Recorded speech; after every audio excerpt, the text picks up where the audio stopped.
Sir, আজকে দেখা যাচ্ছে যে আপনারা বিভিন্ন জায়গায় পুরসরা থানার পুলিশ প্রশাসন আপনারা বেরিয়েছেন, কি উদ্দেশ্যে বেরিয়েছেন?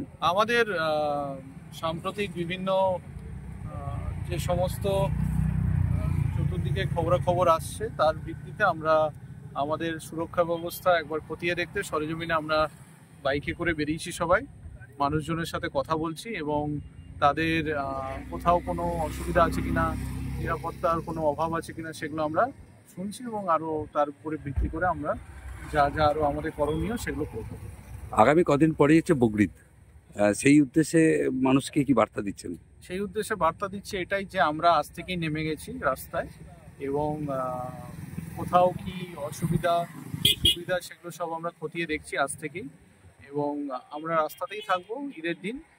আর যেখানে যেরকম যা আমাদের সামাজিক ভারসাম্য আছে সেটাকে বজায় রাখার জন্য যা যা করণীয় আমাদের সুরক্ষার দিক থেকে সেগুলো আমরা করবো।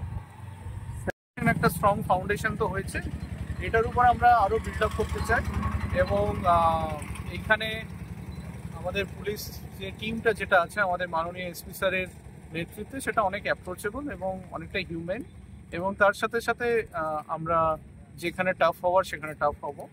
কিন্তু আমাদের একটা জিনিস খেয়াল রাখতে হবে, সেটা হচ্ছে আমাদের যে এইখানকার যে পারিপার্শ্বিক যে সমাজ যে আছে সেই সমাজ ব্যবস্থাটাকে অক্ষুণ্ণ রাখার জন্য আমাদেরকে যতটা পরিশ্রম করার আমাদের করবো। আগামী দিনে কি থানা কিছু উপরে চলেছে? আপনার উজ্জ্বল ভবিষ্যতের একমাত্র দিশারি জ্যোতিষ জগতে অদ্বিতীয় ডক্টর অঞ্জন শাস্ত্রী। দেখুন জ্যোতিষ অঙ্গনে অঞ্জন প্রতি রবিবার ঠিক রাত 12টায় শুধুমাত্র TV9 বাংলায়।